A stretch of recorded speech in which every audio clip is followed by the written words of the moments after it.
ulang pendapat.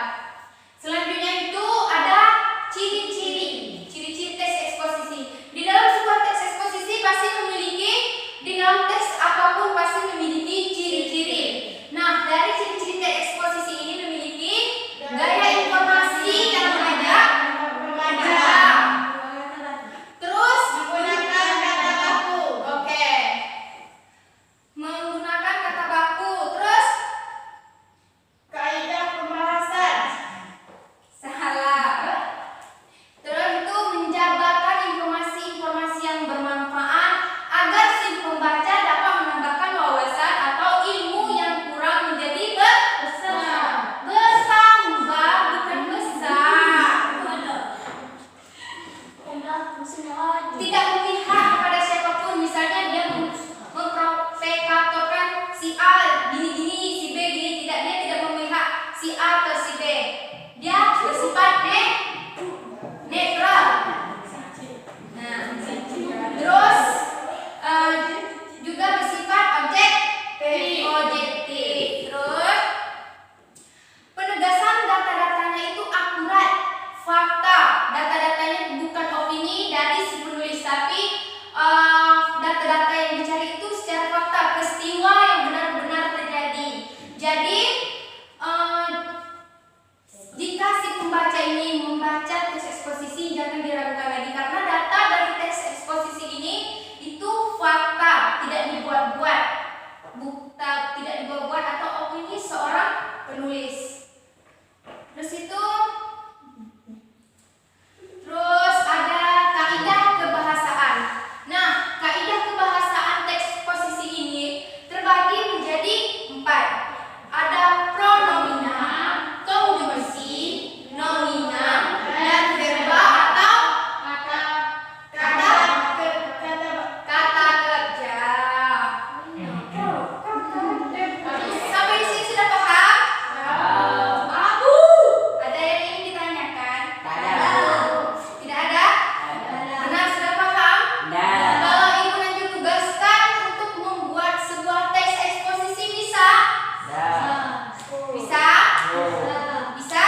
Oke, pintar. Anak-anak ibu pintar semua. Yang terakhir ibu akan menjelaskan bagaimana langkah membuat sebuah teks eksposisi.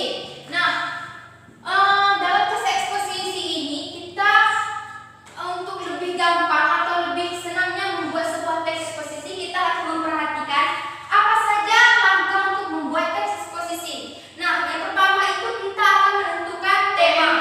Tema apa yang akan kita buat untuk menentukan atau untuk membuat suatu paragraf atau karangan teks eksposisi. Nah, kita harus memikirkan tema yang akan kita buat itu apa.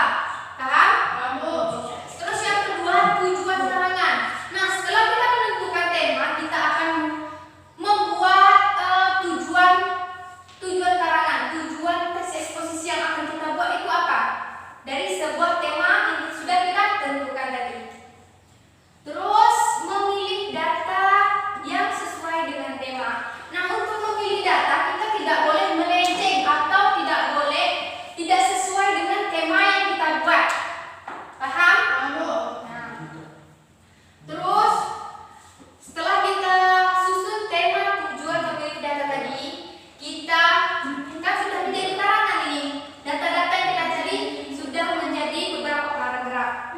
Nah, dari paragraf-paragraf atau karangan yang sudah kita buat tadi, kita akan mengembangkan lagi menjadi sebuah karangan eksposisi yang terdiri dari strukturnya apa saja tadi? Pernyataan pendapat, hipotesis, argumentasi. Nah, ini sudah Ibu jelaskan bagaimana langkah-langkah kita membuat teks eksposisi dengan memperhatikan struktur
baca. Yang kedua.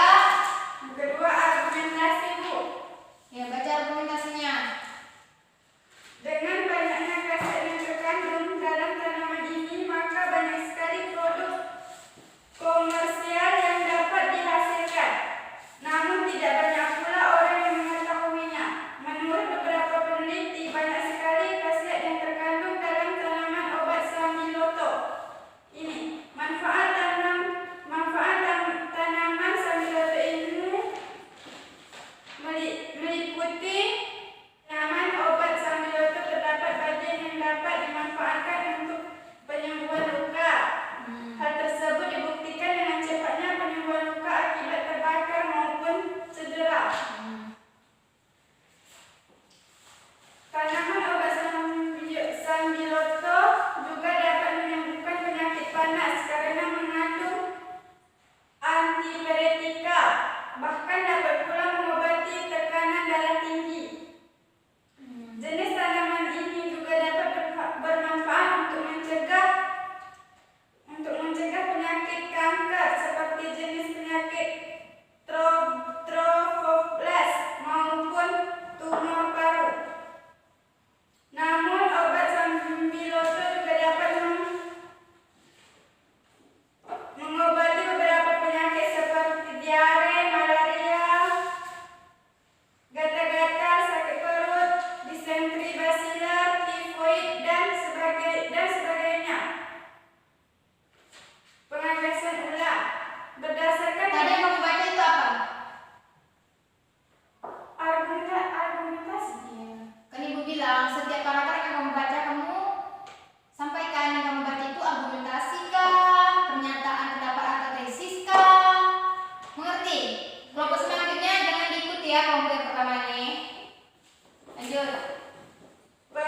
Kelompok satu. Yang satu silakan silakan.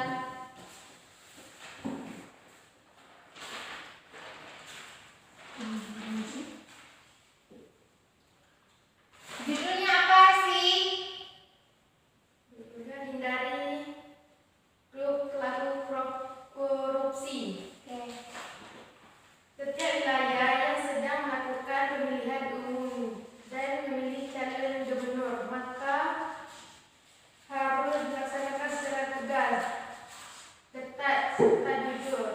Calon gubernur yang baik harus memiliki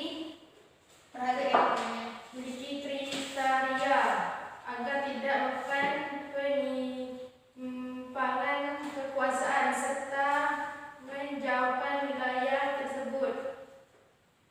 Yang kamu baca tadi itu apa? Hindari klub pelaku. Itu temanya atau judulnya yang kamu baca itu apa? Dari mana? Tesisnya. Tesisnya. Posisi singkat. Itu. Oke. Kalian silakan duduk. Duduk. Jadi karena waktu menimbang waktu sudah tidak lama lagi, tugas ini ibu lanjutkan ke rumah. Besok kalian antar. Sebelum pertemuan selanjutnya, membahas pertemuan selanjutnya, ibu akan suruh kelompok ini tetap kelompok ini juga untuk maju ke depan lagi agar lebih jelas penyampaiannya.